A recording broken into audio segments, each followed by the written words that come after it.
Halo teman-teman semua, selamat mendengarkan atau menonton lagi. Ini adalah podcast dari Magnific Agency, namanya BDSM atau Bicara Dekat sama Magnific.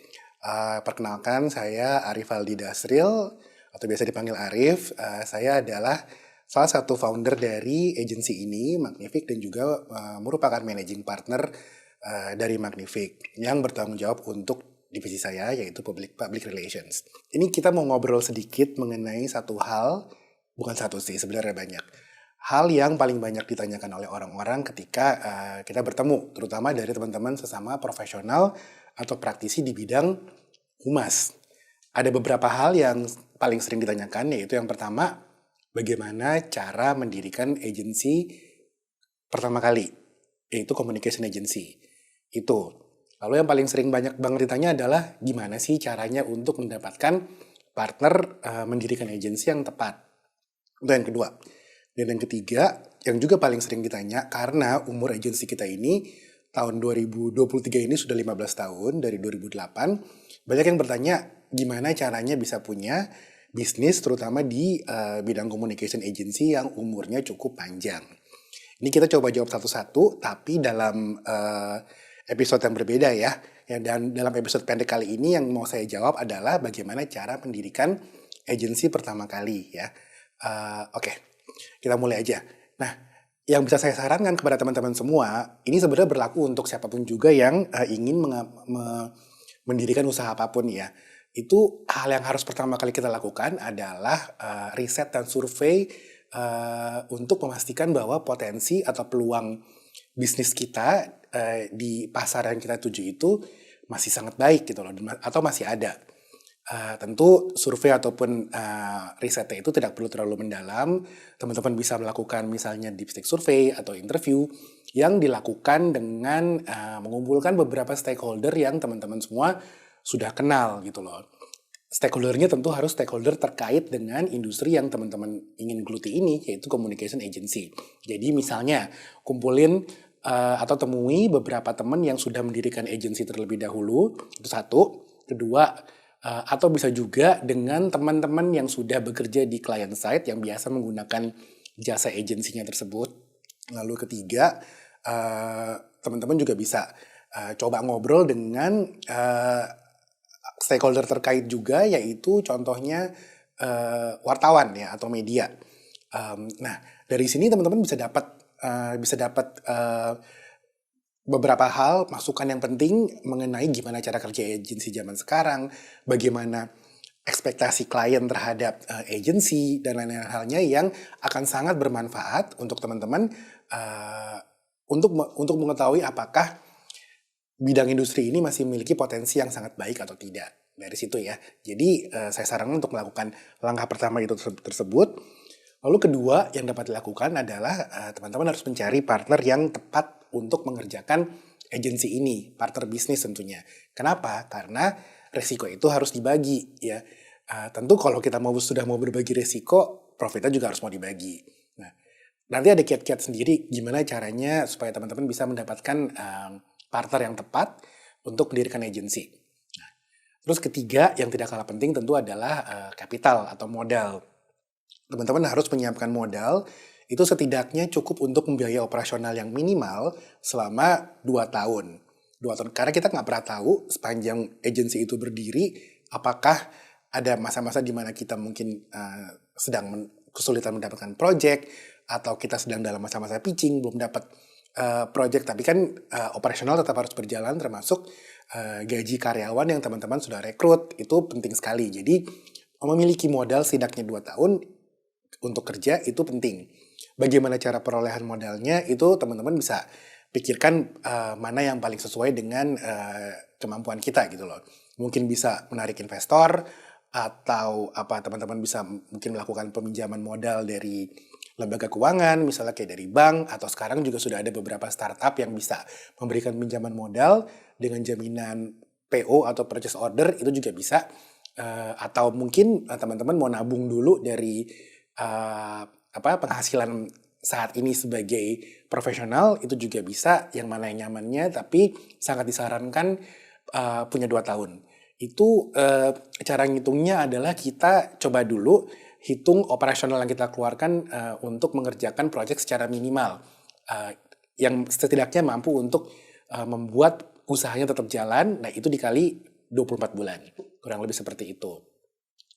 Lalu langkah berikutnya yang teman-teman harus lakukan adalah harus membentuk badan usaha yang berbentuk PT, karena umumnya para calon-calon klien ini akan agak sulit untuk bekerja sama kalau kita tidak punya bentuk badan usaha apapun.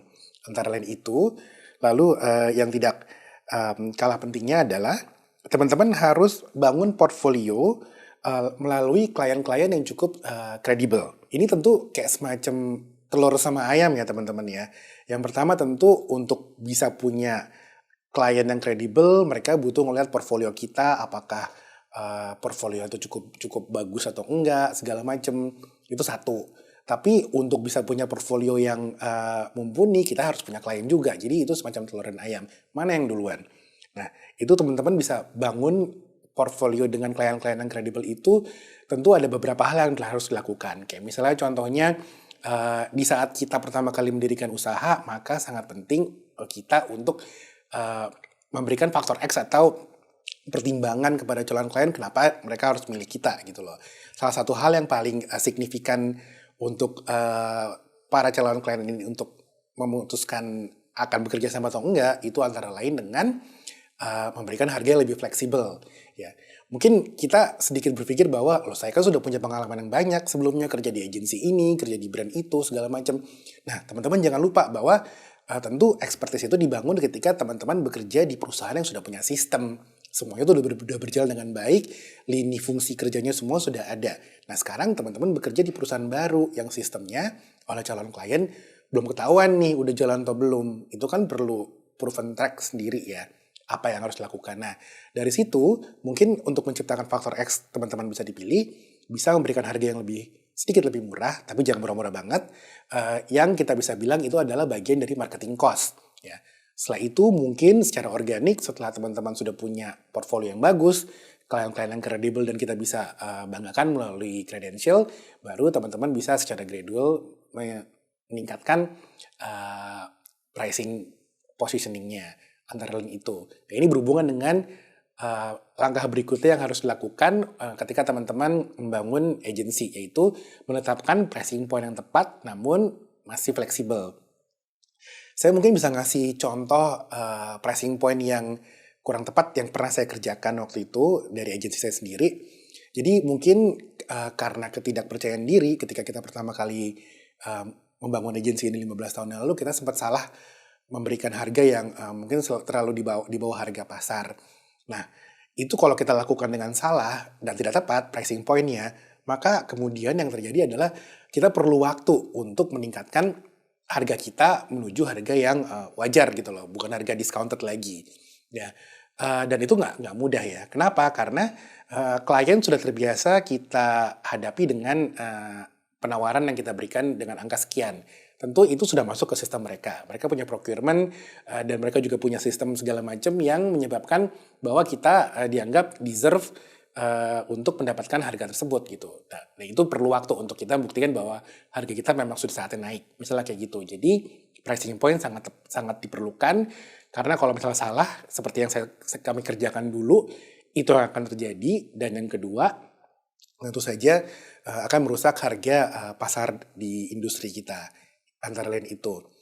Dan yang tidak kalah penting yang terakhir adalah kita harus merekrut orang-orang yang tepat yang mampu mengerjakan proyek dalam sistem kerja yang kita bisa sebut skeleton ya. Jadi jumlah tim yang minimal. Tentu ketika kita pertama kali membuka usaha itu kita nggak bisa serta-merta punya jumlah tim yang ideal. Misalnya satu proyek itu harusnya dikerjakan oleh 7 orang yang ideal, yang pembagian waktu maupun man hour-nya cukup normal, itu kita belum mampu. Jadi mau nggak mau mungkin kita masih baru mampu untuk meng-hire setengahnya, dan itu kita harus mencari sumber daya yang tepat, yang mampu, yang bisa mengerjakan dalam jumlah tim yang sedikit. Nah, itu yang harus kita pikirkan ketika kita pertama kali merekrut tim untuk pertama kali membuka agensi. Di samping skills-nya juga harus match dengan yang ingin kita tawarkan service kita gitu loh, kurang lebih seperti itu.